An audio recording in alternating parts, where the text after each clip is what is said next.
नमस्कार दोस्तों, स्वागत करता हूं आप सभी का हमारे इस क्लास पर एक बार फिर से। तो दोस्तों, आज का जो हमारा टॉपिक है दोस्तों, वो सीडीपी में दोस्तों चिंतन एक बहुत ही इंपॉर्टेंट टॉपिक है जो आप लोग के सीटेट पेपर 1 के लिए एक बहुत ही महत्वपूर्ण साबित हो सकता है। तो चलिए दोस्तों, पहले इसके हम लोग जानेंगे कि चिंतन क्या होता है एंड देन दोस्तों इसके बाद जो इसका प्रकार होते हैं उसको भी हम लोग जान लेंगे इसी वीडियो में। तो दोस्तों, वीडियो बहुत ही इंपॉर्टेंट होने वाला है आप सभी सीटेट विद्यार्थियों के लिए, तो लास्ट तक जरूर देखिएगा। चलिए शुरुआत करते हैं।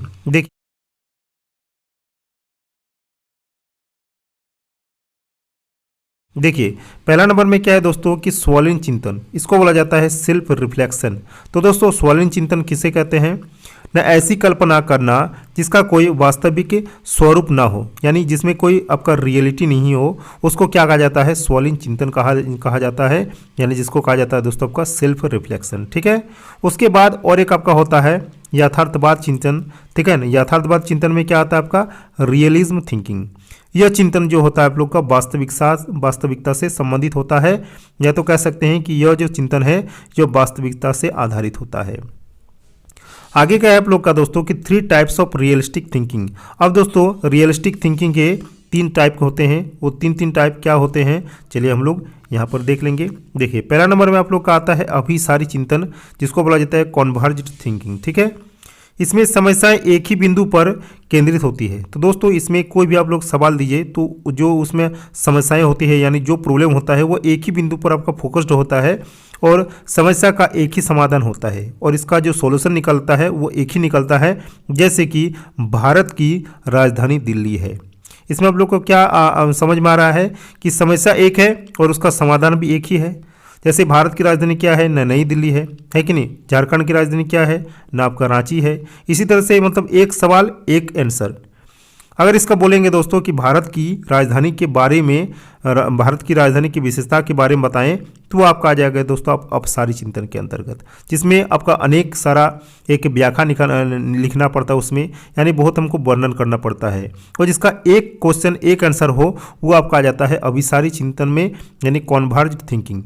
इसको नेगेटिव थिंकिंग भी कहा जाता है। ठीक है। उसके बाद का है कि इसके द्वारा खोजा गया समाधान एकांत वाला होता है ना, सिंगल होता है, यानी कि बंद अंत वाला होता है। तो दोस्तों, इसको बंद अंत वाला भी चिंतन कहा जाता है। चलिए आगे का देखेंगे अपसारी चिंतन। अपसारी चिंतन क्या है?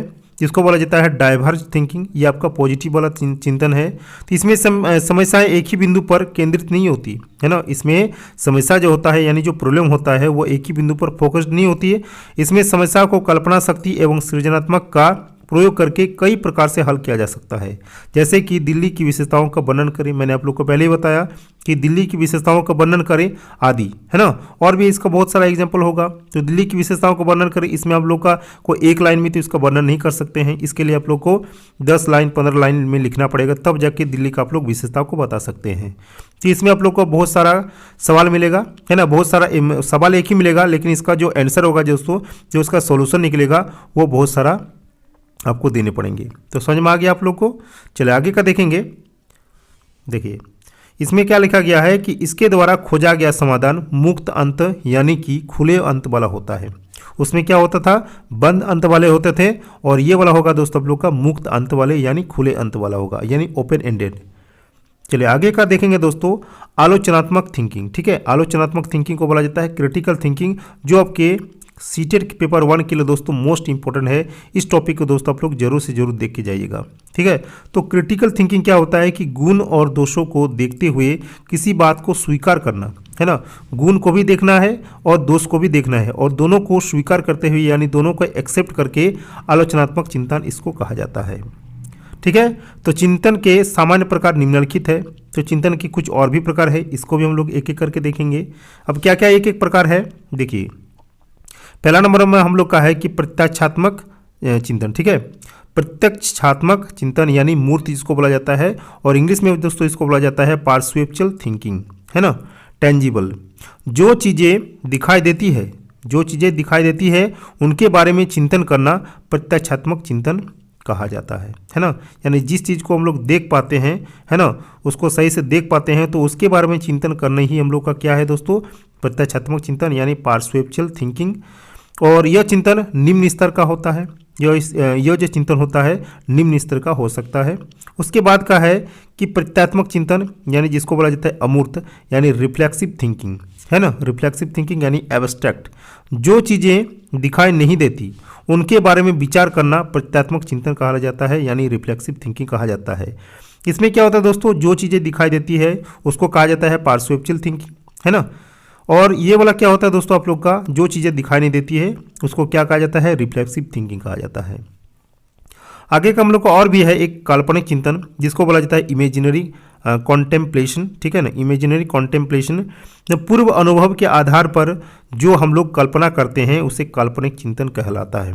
पूर्व अनुभव के आधार पर, यानी पहले आप अगर कभी देखे हैं कोई चीज़ और उसको कल्पना कर रहे हैं, तो वैसे टाइप के चिंतन को क्या कहा जाता है आप लोग का, काल्पनिक चिंतन यानी इमेजिनरी कॉन्टेम्पलेशन, ठीक है। चलिए आगे का देखेंगे। हम लोग का लास्ट आ गया आप लोग का ये तार्किक चिंतन, जिसको बोला जाता है लॉजिकल थिंकिंग। लॉजिकल थिंकिंग भी आपके सीटेट के एग्जाम के लिए बहुत ही इंपॉर्टेंट है। ये बहुत बार आप लोग का क्वेश्चन में भी आया है। तो किसी चीज़ या वस्तु के बारे में तर्क लगाना या तो तर्क करना, विचार करना तार्किक चिंतन के अंतर्गत आता है। तो दोस्तों किसी भी चीज़ के बारे में बताना, किसी चीज़ के बारे में तर्क लगाना या तो किसी चीज़ के बारे में विचार करना को हम लोग क्या कहते हैं, लॉजिकल थिंकिंग के अंतर्गत ये सब आते हैं और यह चिंतन का सर्वोत्तम स्तर होता है। तो दोस्तों आप लोग का जो क्रिटिकल थिंकिंग है ये उससे भी आप लोग का सबसे इंपॉर्टेंट होता है, सबसे सर्वोत्तम होता है आप लोग का तार्किक चिंतन, है कि नहीं। तो दोस्तों वीडियो आप लोग का कैसा लगा, वीडियो को अगर अच्छा लगा तो एक कमेंट जरूर से जरूर कर दीजिए और अगर चैनल पर पहली बार आए हैं तो चैनल को सब्सक्राइब कीजिए। मिलते हैं नेक्स्ट वीडियो में, तब तक के लिए जय हिंद, वंदे मातरम।